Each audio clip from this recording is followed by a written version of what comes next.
Hello guys, আসসালামু আলাইকুম। Welcome back to my channel Nitu's cooking ওয়ার্ল্ডে আপনাদের স্বাগতম। আজকে নতুন আরও একটি রেসিপি নিয়ে আপনাদের সামনে হাজির হয়েছি।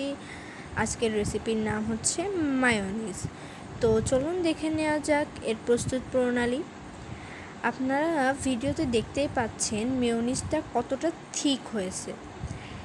এটা শুধু ঘরে থাকা কয়েকটা উপকরণ দিয়েই তৈরি করে নিলেই হয়ে যাবে। তো চলুন দেখে নিই। প্রথমে একটা ব্লেন্ডারের জারে আমরা একটা নর্মাল টেম্পারেচারে থাকা ডিম নিয়ে নিছি। অবশ্যই এটা নর্মাল টেম্পারেচারে নিতে হবে, ফ্রিজের ডিম হলে হবে না। তারপর এতে দিয়ে দেব 2 কোয়া রসুন এবং 1 চিমটি গোলমরিচের গুঁড়া। রসুন মেয়োনিজটাতে অনেক সুন্দর একটা ফ্লেভার এনে দেয়। তারপর দিয়ে দিচ্ছি 1 চিমটি লবণ এবং 1 টেবিলস্পুন পরিমাণ গুঁড়া দুধ। এবার দিয়ে দেব 1.5 টেবিল চামচ পরিমাণ চিনি। এরপর দিয়ে দেব একটা লেবুর রস।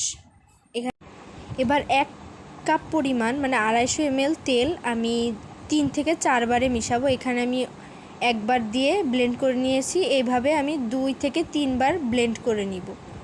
দেখুন রেজাল্টটা আপনাদের সামনেই কতটা থিক হয়েছে। আমাদের এই অনুযায়ী যদি আপনি বানান তাহলে একদম পারফেক্ট মেয়োনিজের রেজাল্ট পাবেন। তো আমাদের রেসিপিটি যদি আপনার ভালো লেগে থাকে তাহলে অবশ্যই আমাদের চ্যানেলটি সাবস্ক্রাইব করবেন, আমাদের ভিডিওতে একটা লাইক দেবেন। আল্লাহ হাফেজ।